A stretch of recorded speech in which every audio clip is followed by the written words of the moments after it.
You are listening to the Exceptional Conservative Network. For more information, go to www.theexceptionalconservativeshow.com.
Hey, good day to you all. Welcome to the new. I'm your host, Randy Perham.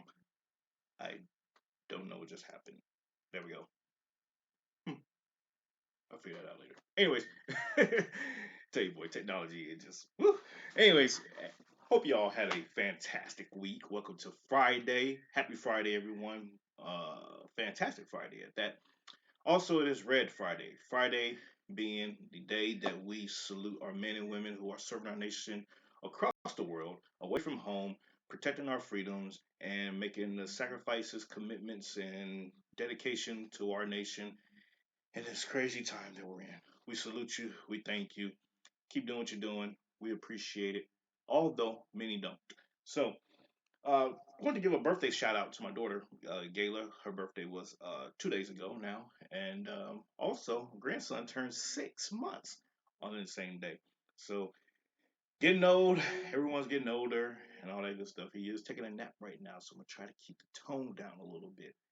But I got some exciting stuff today for you all. So, um, man, yeah, it's a lot going on, a lot of stuff. So the there's how can I put it? Conversation stir that the GOP, the Republican Party, will likely, very strong likelihood of winning back the Senate and taking the House in the 22 midterms. Now, you're probably saying, well, maybe not. No, hear me out. Representative Tom Emmer, he's the out of Minnesota. He's the National Republican Committee Conference Congressional Committee, National Republican Congressional Committee chair, and he indicated that uh, based on the candidates that are getting ready to run, I may be one of them as well. But no, and based on whose seats are up around the United States, that there is a strong chance of winning back the Senate and the House. Now, also, let's not forget the barrage of executive orders that has been killing the economy right now and jobs that President with an asterisk Biden has been signing. He's up to somewhere around 40 executive orders, more than the last five presidents combined in history. So you got the killing of the pipeline. That was 50,000 some odd jobs that's estimated that was lost in the first like 24 hours. Then you got him sending billions of dollars over down to Central America to assist with the immigration crisis that's going on down there. Then he signs an executive order, ladies and gentlemen, to assist in funding for overseas abortions, another net of billions of dollars. Then, oh, by the way, he's turned around and rejoined the Paris Climate Accord, which we all know was a disaster for the United States. And also, he is looking to, what was the other thing? Yeah, reverse the tax plan. So, folks, it, I would not be surprised, and it would behoove the American people to start paying attention to this stuff because at the end of the day, if this all comes to fruition, we're in some deep, deep doo doo. I'm just saying. But more, more importantly, well, there's nothing more important than that. But more important, in other news, this craziness that we're seeing right now with the Biden administration. Has anybody noticed that they don't have electricity right now? There was some there's some talk. I haven't been able to confirm this, but the White House is apparently under the darkness, and Biden even mentioned it when he was signing a couple of executive orders in front of the press the other day. He was like, "I apologize that it's being cold in here and whatever else." So people started buzzing about how the White House hasn't had any electricity. I don't know if that's true or not, but or at least the heat is out. But just throwing that out there for you all to dig around into. But anyways, folks, we're gonna jump to a quick commercial break. Gotta figure out something here because this computer's acting stupid. Anyways, we'll be right back.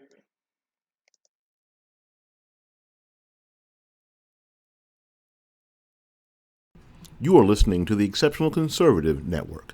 For more information, go to www.theexceptionalconservativeshow.com. Every adventure starts with a great cup of coffee.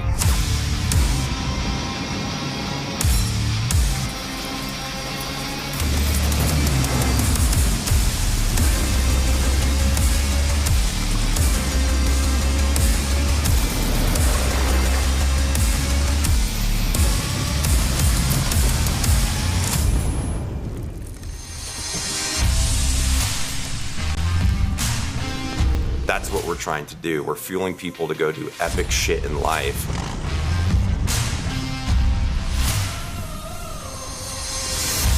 When I was roasting coffee 1 pound at a time in the back tailgate of a government truck, my service rifle was laying right there next to my 1 pound coffee roaster. The symbology of Black Rifle Coffee. Everybody went to a basic training, and during that process, they ended up shooting a black rifle. When we think about the last 20 years of the post 9/11 veteran experience, the one common piece of equipment that binds us all is the black rifle. That was your service rifle. And that's kind of a tribute to our service and what we want to serve as the coffee company. It goes all the way back from the genesis of the country in 1773. It was the Boston Tea Party. From that point forward, America made coffee a hot drink of choice. All the way back to the birth of America has been fueled by coffee. That's why it's so special. The musket all the way through to the M4, the two other things there are rifles, coffee, service, right?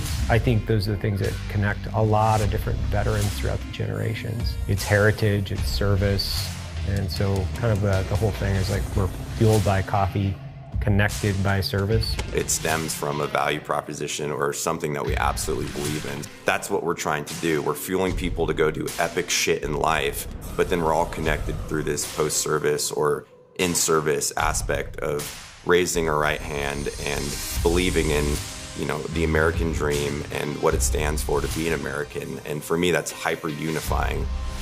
There's people who are constantly in harm's way serving our country, and we need to facilitate them getting coffee as a priority for what we're trying to do as a company.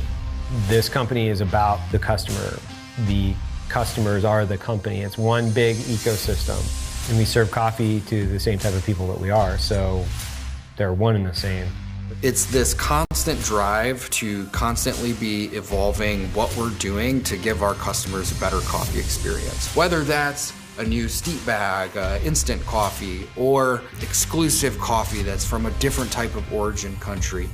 The same drive that puts people from basic training into the infantry, into a type of special operations capacity. It's this constant evolution of trying to better yourself. And that's exactly what we're doing when it comes to coffee, is offering better products on a regular cadence to have a better experience as a customer. We have the mission to provide coffee and culture to people that love America.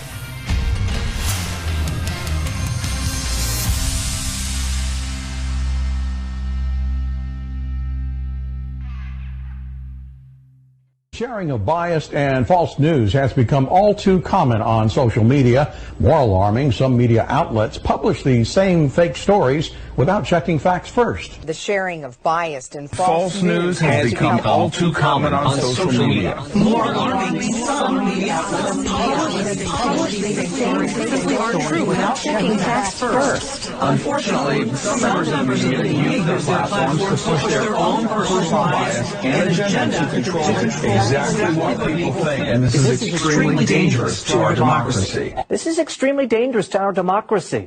This is extremely dangerous to our democracy. This is extremely dangerous to our democracy. This is extremely dangerous to our democracy. This is extremely dangerous to our democracy. This is extremely dangerous to our democracy. This is extremely dangerous to our democracy. This is extremely dangerous to our democracy. This is extremely dangerous to our democracy. This is extremely dangerous. Hey, welcome back. So I think I fixed the little bugs that was going on there a few minutes ago. Anyways, so in other news, actual other news. Remember a couple weeks ago when I was discussing how the Italian government like essentially collapsed, right? So we do remember the hashtag Italy did it thing around the thing on the 3rd of November. So the Prime Minister, Giuseppe Conte, has resigned on Tuesday this week. Tuesday of this week, he resigned because he survived two no confidence votes in the Parliament there, and although they allowed him to stay, essentially, he did not have the majority for his party to govern. So what he's deciding to do is to resign and then reform under a new party or new coalition to then come back into power. Politics, European politics, is a little strange for those that's not familiar with it here in America, but that's what's going on right now with that. So, but the interesting thing is, the prime minister there in Italy, he's the 66. The country's been a republic. They went through a constitutional reform and everything else, a governing reform back 75 years ago. So this is the 66th prime minister out of his 75-year history, and it's crazy because when you think about it, they're about to have a forced snap election. So what that means also is that because things are so screwed up with the politicians, the Senate, and the Parliament that they have to now create an election 2 years earlier than what their normal election cycles consist of. So they have to have a new set of elections, get new people in, or re-elect the same people, define the parties, select the prime minister based on who won and everything else, and then go back to work. It's crazy. If American politics was like that, we would probably have snap elections every week.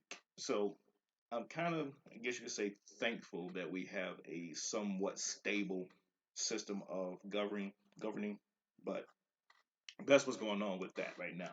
So more to follow with that. Stay tuned with the craziness with that.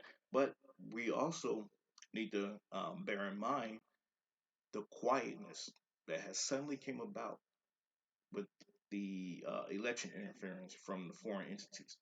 Remember, the couple weeks past the election, we had all these various countries, governments resigning, key players in the various countries resigning. I covered this a couple of weeks ago. I talked about this, and I said keep an eye on that. There's something fishy going on. yeah, the media throws their little spin into why they're resigning. Some of them was like, "Oh, just want to spend more time with my family." Yeah, before you go to jail. So, anyways, but and more, I guess you sad news. Cicely Tyson. Everybody knows Cicely Tyson. I don't need to run through her accolades and everything else, but she passed away yesterday at the age of 96. And for those that don't know or probably not too familiar, she was the mother of Kunta Kinte in Roots, and she in later years, more in recent years, she's been the been kind of like the matriarchal roles in a lot of Tyler Perry's movies. So um, our on behalf of TECN, we'd like to extend our thoughts and prayers to the family and to Hollywood actually for this great tragic loss. But 96, man,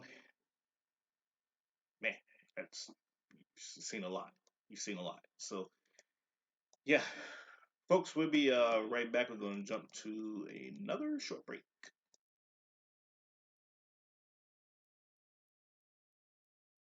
You are listening to the Exceptional Conservative Network. For more information, go to www.theexceptionalconservativeshow.com.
You are listening to the Exceptional Conservative Network.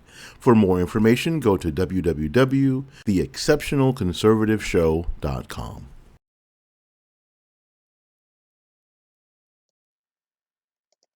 All right, hey, welcome back. So, man, the stock market this week has went bonkers, and I am loving it. It is so funny to see what is happening right now. I am like super ecstatic, and people are probably saying, "Randy, you're full of," but that's okay, because here's why, folks. All right, I had a conversation last night. I started this conversation last night on Facebook about the various apps that give you the ability to buy stocks and do investments. Okay, but what people are not understanding or realizing is these companies, these apps, particularly Robinhood and Cashapp, particularly, they're not really Security Exchange Commission regulated, nor are they backed by the FDIC. because they're not really associated with a bank per se. They're kind of like pseudo banks. So to understand the investing world, to understand Wall Street and how that works, you or me can just sit here and just say, "Oh, I'm gonna transfer money and buy stocks." That's cute. That's great. Yeah, you may gain, you may lose, you may have that actual feel of being part of the markets, being actually on Wall Street. You may have that feeling. You may get that. I'm not disputing the byproduct of what's going on. But what I am going to dispute here is you really don't get any tangibles out of the investments that you're making. I.e., I had a conversation. I asked a question last night to a couple of friends. I said, "Are you actually getting stock certificates for the things that you're investing in through these apps?" They said, "Well, sometimes yes, no, it depends." And then others are like, "I don't get anything.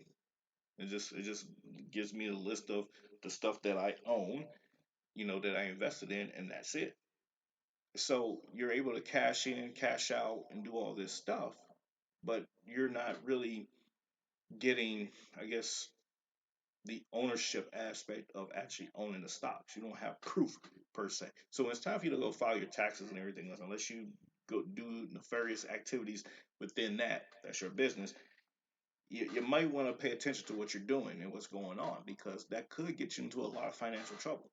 I'm just throwing that out there, throwing that part out there. But more so, there are two lawsuits that was filed yesterday against Robinhood for restricting the trades on the um, on the markets the other day. Now, GameStop and AMC Entertainment are not the only two companies that were involved with the freezing of the trading. There was also Naked Brands, Tootsie Roll, Nokia, Trivago, American Airlines, and another company that was also restricted. So you have to. I always encourage people, if you're going to get into investing and everything else, you go through actual brokerage companies. Yeah, you pay a couple of extra bucks in trading fees and what have you, but as you do it more regularly, you begin to get those credits. You begin to get free 50 trades and stuff like that. So it takes time to build that rapport. Just like using DoorDash, you order, and next thing you know, you got like $100 in credit, so you get free food, $100 worth of free food. Same concept. But the funny thing about the GameStop scenario situation is this: it's rolled up into a hedge fund. And for those that don't really understand what hedge funds are, it's like a mutual fund, but they're a conglomerate of different, like, I'm not gonna say no name companies, but they're different companies with stocks rolled up into it for shorting purposes. And when you're getting into the short game, you have to pay attention and know exactly what it is that you're doing, when you're doing it, and why you're doing it. And a lot of the novice investors, they kind of just got into the back end of it, not really knowing what they were doing. So yesterday, well, this whole week, they blew up the market by dumping all this money into it, by raising the stock prices and cutting off the actual brokers and the investors that do this on a daily basis with shorting the companies. Now, I'm gonna play a video for you here. Charles Payne, he breaks it down, but the thing to consider is GameStop started off a couple weeks ago at $18 and some change a share. Today, just a few minutes ago, right before I came onto the show here, it blew up again, up into the $340 range. The day before yesterday, when this whole thing exploded about being cut off and everything else, the stocks took a 44% hit, dropping it down to $149 and some change. Now, a lot of people got pissed off. A lot of people lost money. Even the shorters, the guys that do this on a regular basis, shorting, they borrow stock and they sell it for a lower price and they keep the profit. That's what shorting means. So although they lost money because the stock ended up being bought at a higher price, so they have to make up that difference.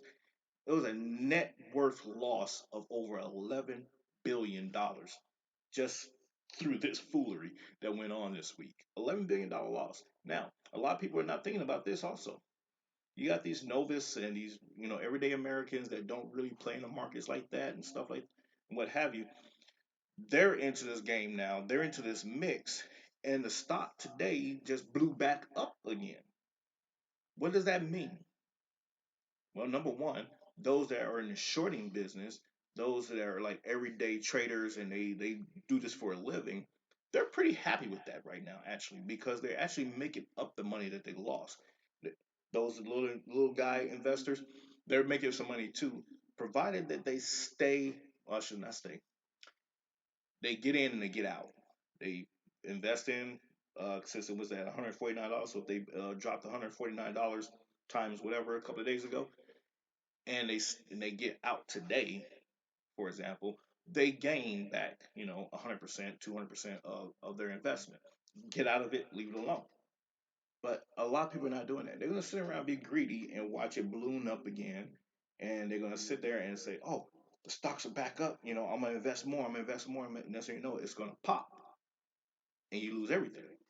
And there's nothing you can do about that because you're going through these apps versus going through a brokerage where you kind of get that backing. That that notification that TD Ameritrade sent out to a lot of. They didn't stop. Well, they stopped them, but they restricted the trades. But what they also did was they said, "Hey, there's a lot of flukiness going on right now. So we're not going to get involved in this. We're going to stop you, our customers, we're going to stop you from investing right now till they figure this out because we're protecting your investment because there's too much fluctuation going on in the markets right now. People are buying, selling, doing this and everything else. And our brokers that work for you, they're not going to get caught up in that because you're not going to sue me because you lost $3,000 or $300 or whatever because you didn't know what you were doing and you just impulse buying or impulse selling.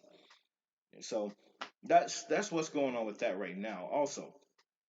But the other thing that a lot of people are not really understanding about getting into investment worlds into the investment world is you have to understand when to buy, when to sell, when to hold. Look at your stock certificates. You get them in the mail or you get them online. Just depends on how you set up your delivery for it. But when you're going through an actual brokerage company like TD Ameritrade, Charles Schwab, uh, your bank, if they provide brokerage services, you actually get the professional grade, professional level services that comes with being an investor. You actually get your portfolio put together, letting you know what it is that you're investing in, how much you made, how much you lost. You get your capital gains statement and there you transpose that information onto your tax documents when you file taxes because you're going to have to file taxes on your gains and on your losses. For those that lose money, you actually get money back from the government for losing because that money got rolled up into the economy. It's kind of like you're doing a donation. So a lot of people don't know this or understand this, so they don't pay attention to that. They just look at the immediate effects of investing into the markets because something trending or something hot is going on, and then they end up losing money, or they may make a short-term gain. They do make a short-term gain, and that's what we're seeing right now is a short-term gain going on. And but outside of that, folks, there's a lot of shadiness going on with this. So there's this one user, well, not a user, but I'm assuming he's an employee of Robinhood, and he posted this yesterday.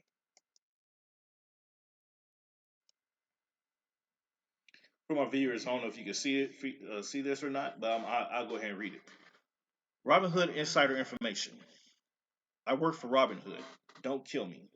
Low level technical shit.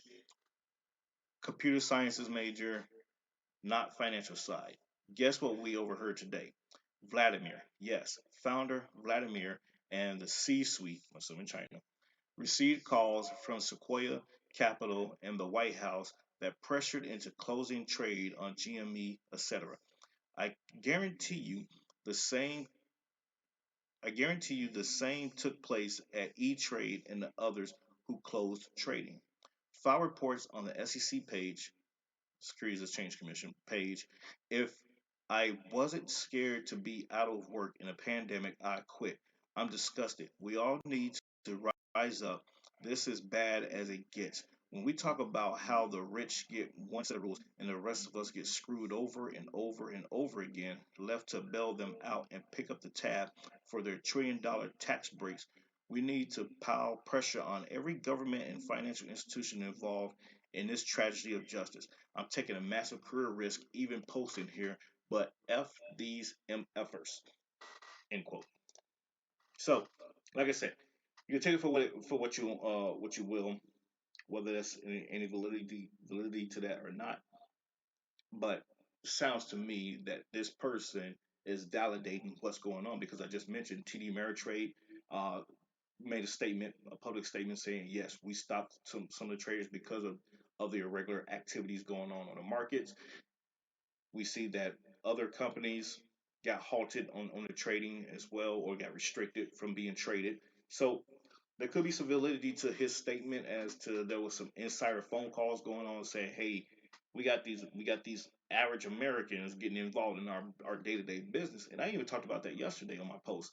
I said all of a sudden Congress is pissed off that the Wall Street smashed the little guys for getting involved in their business. This has been going on for decades. So all of a sudden, Congress, because it affects their pockets too, so that's probably why they're pissed. They're like, whoa, wait, hold on. You mean to tell me, yes, I mean to tell you, you was getting screwed while you was sitting in the chamber losing money because little guys got involved in the business, got smart, and started throwing their stimulus checks back into the market and gaining some money. So don't get mad about it. Now, but on the flip side of things, on the same token, here's what Charles Payne has to say. But Charles was looking at this phenomenon some weeks back. Now, you know, Charles Payne, if you look at the catalyst initially for attention going to GameStop, it was, you know, a guy who was going to take it to the internet level, joining the board, finding a way to be more than just a brick and mortar concern, looked promising, enough for Bank of America to say, all right, this is an issue that's worth maybe $10, $15 more a share. Nothing like this. So what happened? Right. Well, Neil, first of all, I got to say, I recommended many of these stocks on January 11th or before. I've got the report in my hand that I sent out to my subscribers, and here's the list. The shorts, first of all of this nonsense, all of this noise, all of this whining by Wall Street, it's making me sick. 140% of GameStop was short. I didn't hear one person on TV complaining about Wall Street trying to crush GameStop. 140% short. I told my subscribers, buy this stock, and they made a fortune. I also told them to buy Virgin Space, Virgin. We took profits on that today. Fizz, that's up huge. Tangers is up huge. Neil, you can't allow Wall Street to short 75% of a stock, and nobody says anything. Crush these companies into the dirt, and then when the individual investor makes money, everyone's up in arms. Oh, they're going to lose their shirt. Don't you think people are trading? If it traded 80 billion shares today, people are ringing the register. I have a kid who bought a house. He made $50,000 and bought a house. So yes, some people are going to lose and some are going to win. But if they want to change the rules of the game now because the general public is making money after decades of the shorts crushing thousands of stocks into the dirt. I have watched stocks being crushed completely to zero, and no one ever whispered anything because those stocks didn't have Wall Street sponsorship. They were small names. Maybe they went public through a reverse takeover. Whatever it was, the shorts have had their way with the market for decades. No one's ever complained about it. So I am thrilled. If you were going to try to destroy a company by shorting 140% of its stock, you have to accept the fact that individual investors are playing the same game that you're playing, and now you're losing. All right, so that's one aspect of it. But like I said, you have to understand what it is that you're doing when you're playing in the markets, and for these little guys to come along, and there's nothing wrong with that. There's nothing wrong with experimenting or getting in on the buzz and everything else. Nothing wrong with that. I'm not taking away from that. But however, when things start to go awry and money is being lost and everything goes, you can't sit there and blame anyone but yourself, because you're getting involved into something that into unfamiliar waters, if you will. So I get it. The hype is out there. Everybody's want to take a part in it and get rich on it. I get that, but at the same token, be careful, because when those taxes when those taxes come around, you're about to get hit upside the head, and you're gonna be sitting there looking mad and getting the boo boo face, wishing that Trump's tax cuts was still in effect, because Biden's gonna tax that ass. But anyways, also in the same news, Janet Yellen, the new Secretary of Treasury, was been alleged to have received $800,000 from this very same hedge fund that Gamestop is involved with, and she's been getting this money since back in October, in sporadic, payments, of course. But the White House was pressed about it. The press secretary was pressed about that yesterday, and refused to acknowledge, refused to even comment about it. Says, I'm not going to talk about that right now, because they know that these politicians and these folks in government, these bureaucrats, they're involved in this mess. And like I said, the little people, the average Americans, they rose up and got involved in this, and hey, they got their hands in the cookie jar too. So with this, we have to understand, when you're doing something like this, you're gonna get involved into what is called either the infinite game or the finite game. And when you're doing this, you're gonna be in for a world of hurt. You're not gonna always be ahead. You're not gonna always win at the moment that you think you should be winning. You're gonna lose. You're gonna trail. You're gonna get beat out. But if you stay in it long enough, you will bounce back. And so Simon Sinek, I had the pleasure of not talking with him, but listening to him speak live in person in California here last January. Matter of fact, it was at the beginning of January last year. Uh, Listened to him speak, and he talked about his the leaders eat last concept versus the finite, the infinite game concept. So here's Simon Sinek and what he has to say about this. Understanding the game we're playing, this game called work, or life, or love, or whichever one you want, or all of them. In game theory, there are two kinds of games. There are finite games and there are infinite games. A finite game is defined as known players, fixed rules, and an agreed-upon objective. Baseball. We all agree what the rules are, and at the end of 9 innings, whoever has more runs, we declare the winner, and the game is over. No one ever says, wait, if we can just play 3 more innings, I know we can come back and win. Doesn't happen. Right? You have winners and you have losers. Right? Then there's an infinite game. An infinite game is defined as known and unknown players. The rules are changeable, and the objective is to keep the game in play, to perpetuate the game. When you pit a finite player versus a finite player, the system is stable. Baseball is stable. When you pit an infinite player versus an infinite player, the system is also stable. The Cold War was stable because there can be no winners and losers. It doesn't exist. That's not a scenario we want. And so you keep the game in play to keep it stable. And in an infinite game, because there are no winners or losers, what happens is players drop out when they run out of the will or the resources to play. And then they're replaced by other players. The game perpetuates. The players change out. Problems arise when you pit a finite player versus an infinite player, because the finite player is playing to win, and the infinite player is playing to stay in the game. And the finite player will always get frustrated. They will find themselves in quagmire. This was the United States and Vietnam. We were fighting to win. They were fighting for their lives. This was the Soviet Union in Afghanistan. They were fighting to beat the Mujahideen. The Mujahideen would fight for as long as was necessary. Now, let's look at the game of business. The game of business is, by its very definition, an infinite game. It has pre-existed before every single company on this planet ever existed, and it will outlast every single company on this planet. But if you listen to the words of most companies, they don't know the game they're in. You listen to companies, they want to be number one. Based on what metrics? Based on what time frames? Revenues? Market share? Square footage? Number of employees? Based on a quarter, a year? 5 years, 10 years, 50 years? I didn't agree to those standards. You can't suddenly just arbitrarily say we're number one. No one else agreed to the standards. It's nonsense to beat our competition. Based on what?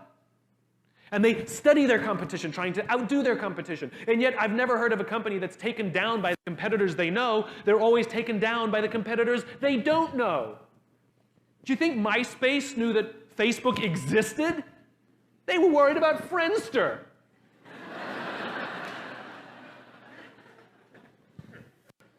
You can't make strategic decisions from studying your competition. You can make tactical decisions from studying your competition, but not strategic decisions. But when you listen to the way most companies play the game, they're in the wrong game. That's why they get frustrated. The great organizations understand that they're playing to stay in the game. Jim Senegal, the founder of Costco, says Wall Street's in the business of making the quarter of the year. We're in the business of building a company for the next 50 years. The understanding of knowing what game you're in radically changes the kinds of decisions you make and the way you see the world. It is also tremendously confidence building. Let me give you a true story. I spoke at a education, that's funny.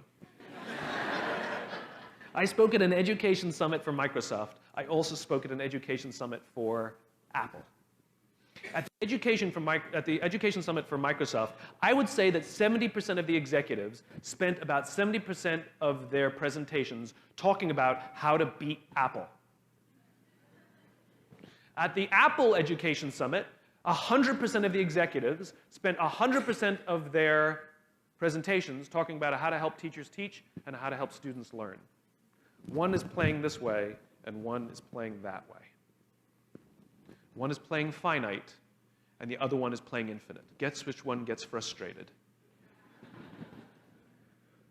So at the end of my talk at Microsoft, they gave me a gift. They gave me the new Zune when it was a thing.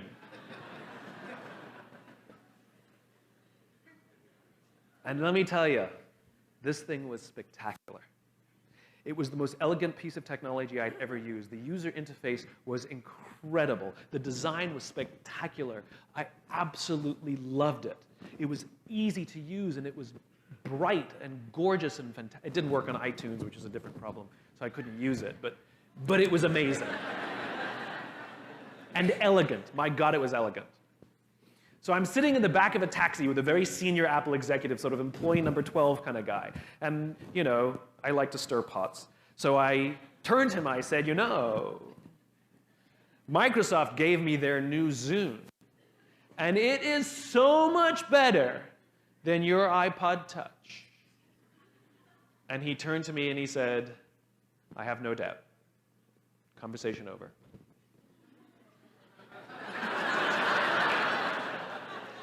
Because the infinite player understands sometimes you're ahead and sometimes you're behind.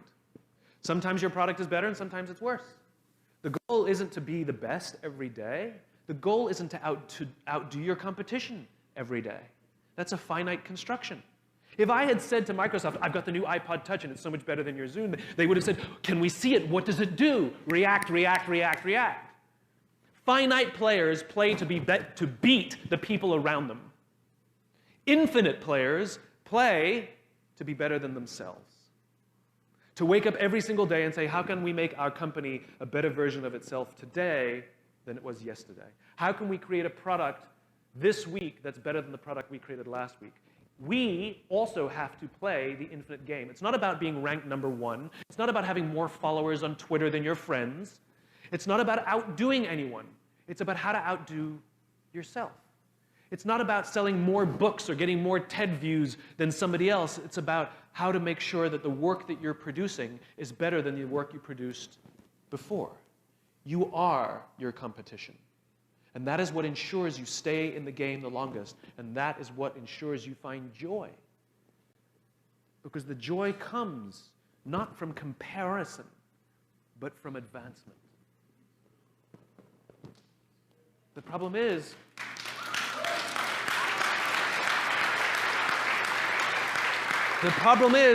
we're human beings, and we love to compare. We love a ranking. Oh, we love a ranking. Top 10 this, top 100 that. Oh, we love a ranking. You know? Every industry has got its own rankings, and we love to be on those rankings, even though most of the rankings are arbitrary, and you can pretty much foil most of them. You can buy your way onto most of them, right? But I'm on the list, right? They did a study, who do all the studies. They did a study where they asked people if they wanted a free $400,000 house on a block where all the other houses are $100,000, or a free $1 million house on a block where all the other houses are $4 million. Most people took the $400,000 house. We just love to be better than each other. But that is a depressing way to live a life. What I urge you to do, if you are not a millennial, is to have a little empathy for the millennials around you. They were dealt a bad hand, and unfortunately, we have to help them build their confidence, find their patience, and break the habit from their technology so that they can learn the social skills that they need to live happy, joyful lives. If you are a millennial, it's not you.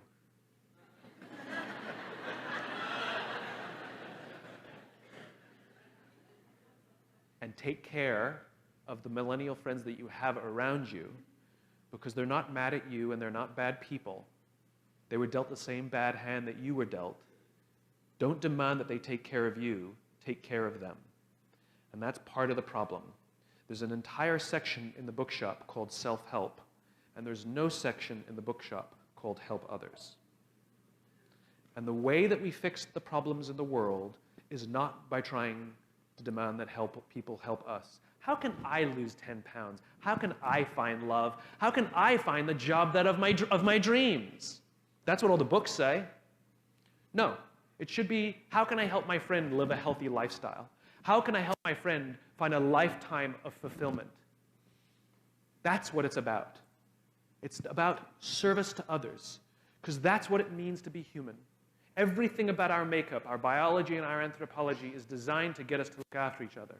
Everything about our makeup is designed to get us to take care of each other.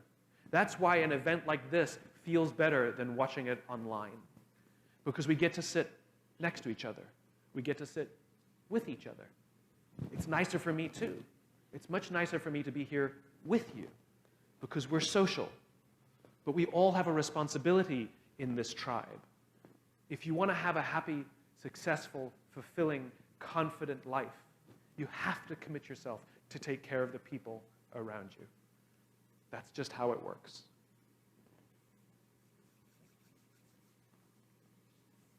Good?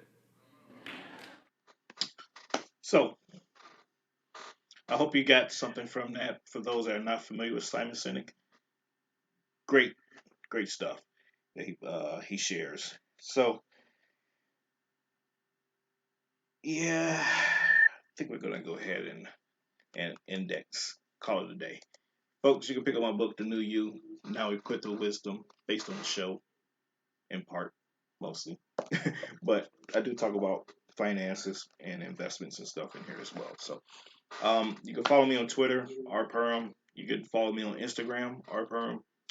Facebook, Randy Perm, or our show page, The New Now Equipped with Wisdom, TECN TV. Please go to TECNTV.com and complete the survey there to tell us whether or not you rely on mainstream media for your information, or you seek out secondary or other alternative news sources like TECN, OAN, Newsmax that are up and rising. Please complete that as well. Also, you can follow me on MeWe, LinkedIn. I am on Parler if it's ever back up again. But yeah, all that good stuff. If you want to donate to my show, you can Cashapp me.